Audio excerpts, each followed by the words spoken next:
시스템에 녹여내야 한다. 이게 오늘의 핵심입니다.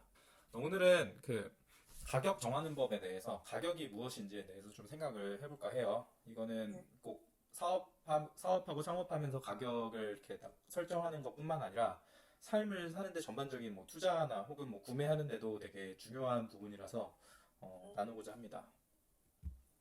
일단 가격이 뭔지 이제 구글에 쳐보면 뭐 프라이스라고 나오고 뭐 밸류라는 말도 나오고 이렇게 막 움직이고 있는 그래프도 나오고 막 그래요. 보면은 그죠? 이런 태그도 나오고 가격이 뭘까요? 한번 대답해 보세요. 짧게. 어려운데요? 그 재화에 대한 가치? 뭔가 맞아요. 그런 거 아니에요? 그 가치의 어떤 서비스나 재화 이런 물건에 대한 가치에 상응하는 돈의 크기를 얘기하죠. 가격이. 그러면 이 가격이라는 건 지금 이렇게 그래프를 보시면 알겠지만 이렇게 막 오르락 내리락 할 수 있잖아요. 그 가치에 따라서. 그쵸? 네. 왜냐면 우리가 백화점에서도 가서 뭐 특정 상품에 대해서 흥정도 하고 뭐 그리고 특정 제품이 어떤 세일 기간에 더 싸게 팔기도 하고 가격이 바뀌는 거잖아요. 그거는. 그죠? 그래서 이 고구마 10kg를 한번 제가 구글에 쳐봤어요. 여기 쿠팡에 쳐보니까 네. 고구마 10kg인데 가격이 다 달라. 32,900원, 38,900원, 22,100원, 23,000, 뭐 51,900원, 31,700원. 왜 다 다를까요? 일단 고구마 자체가 다르겠죠. 고구마 자체가 뭐 좀 다를 거예요. 어디는 뭐 고냉지에서 키운 것도 있고 어디서 뭐 해남에서 키운 것도 있고 뭐 자기 이름 붙여서 브랜드인 것도 있고 뭐 다 다르겠지만 자세히 보니까 진품 인증받은 해남 고구마 얘랑 얘는 같아. 근데도 가격이 달라. 그죠? 이게 왜 그러냐면 기본적으로 이 가격에는 비용이 들어가 있는데 그 비용의 구조를 보면 제조원가, 일반 관리비, 유통비용 이렇게 있잖아요. 그러면 이 사람들 여기 대부분 사실 쿠팡은 떼다 파는 사람들이 많긴 한데 만약에 정말 개별의 각각 다른 사람이라고 이제 가정을 해보면 제조 원가가 다 다르겠죠. 만드는 사람마다 누구는 되게 일을 잘해서 짧은 시간이 걸리니까 남들보다 더 많이 만들어낼 수 있는 거고 그러면 이제 같은 시간 대비 제조 원가는 낮아지는 거죠. 그렇게 따지면 아니면 뭐 더 좋은 장비가 있어서 제조 원가가 더 낮을 수도 있는 거고 아니면 뭐 임금 자체가 좀 더 낮은 데서 생산할 수도 있는 거고 이거는 달라질 수 있는 거고 그리고 일반 관리비도 아까 제가 말씀드렸던 뭐 예를 들어서 제가 얘를 보관하거나 혹은 뭐 얘를 생산해 내거나 혹은 사람들을 쓸 때 이런 전반적인 관리비 이것도 다 다르고 유통비용도 나는 뭐 잘 아는 유통업체가 있어서 좀 싸게 납품할 수 있어. 근데 쟤는 뭐 잘 몰라서 더 이렇게 비싸게 해야 돼. 뭐 아니면 쟤는 비행기도 태워야 돼. 이렇게 좀 다 다르니까. 근데 보통 그 비용의 구조의 퍼센트는 이렇게 잡으면 된대요. 20, 30, 20, 30, 50. 근데 이거는 뭐 워낙 그 분야마다 다른 거니까 그냥 참고만 하시고 그러니까 각각의 그 비용 구조가 다르기 때문에 가격은 달라질 수밖에 없다. 거기에 내가 또 받고 싶은 그 추가적인 마진도 다르고.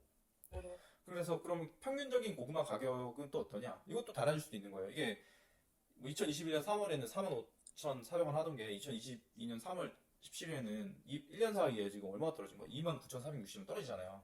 그러니까 각각의 개별 고구마 가격도 다른데 전체적인 평균적인 고구마 가격도 기간에 따라도 달라질 수가 있다는 거죠. 그죠? 이게 왜 달라질까요? 이 기간에 따라서?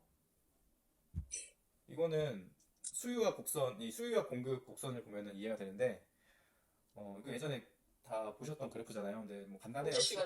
공급이 적고 수요가 많으면 가격이 오르고, 공급이 많고 수요가 적으면 가격이 떨어지고, 그런 내용이죠. 그러니까 과거에 고구마 이때 더 많이 먹었던 거지. 공급보다. 그리고 이때는 수요가 더 적은 거죠. 공급이 많고.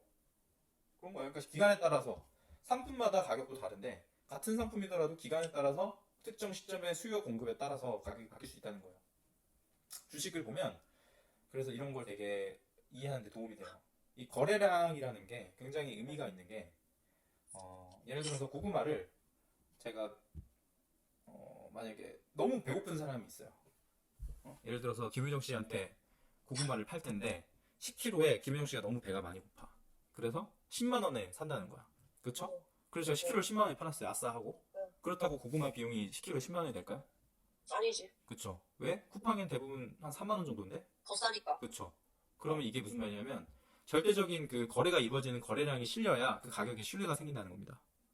거래량에 받쳐줘야 된다. 그렇죠. 그러니까 주식이나 뭐 부동산을 따져도 부동산 거래가 많이 터지지 않는데 가격이 폭락을 한다. 그럼 그 가격이 정말 신뢰가 될 수 있는 가격인가 생각을 해볼 필요가 있다는 거죠. 주식도 이 거래량을 보면 지금 바가 올라와서 잘 안 보이는데 치울게요. 그 아래 이 점들이 이 날짜 위에 있는 점들이 거래량이에요. 얘네들. 네, 알아요. 근데 이 거래량이 지금 2월 1일 좀 전쯤에 보면은 갑자기 튀죠.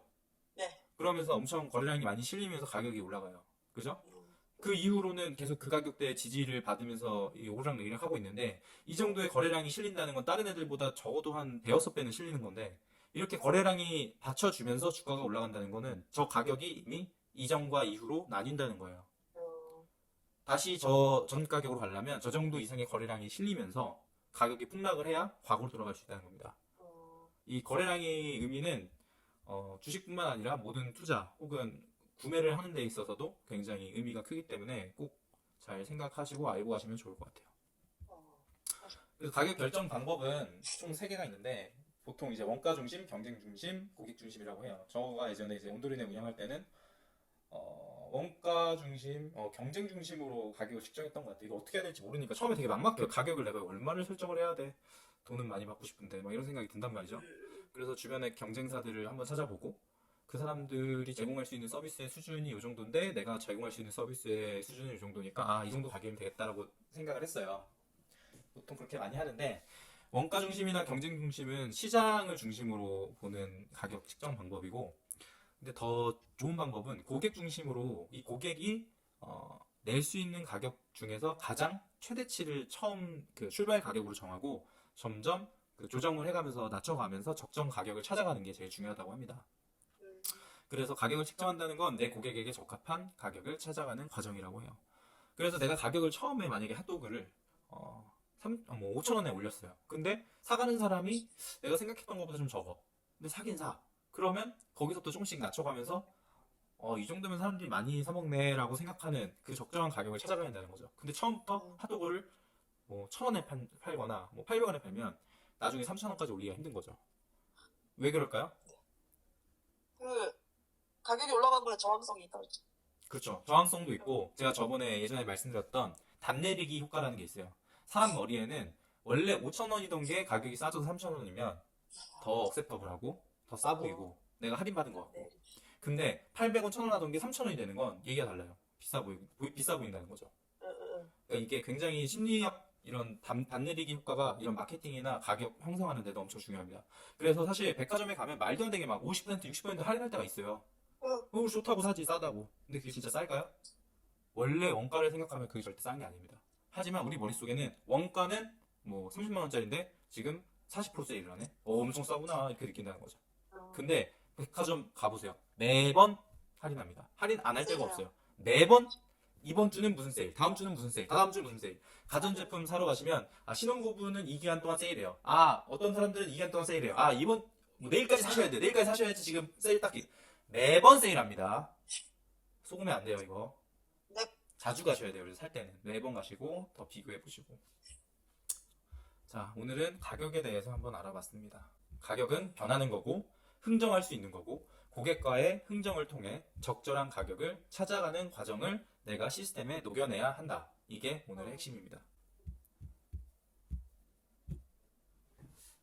Q&A 있나요? 감사합니다. 그러면 여기서 오늘은 끊겠습니다. 안녕!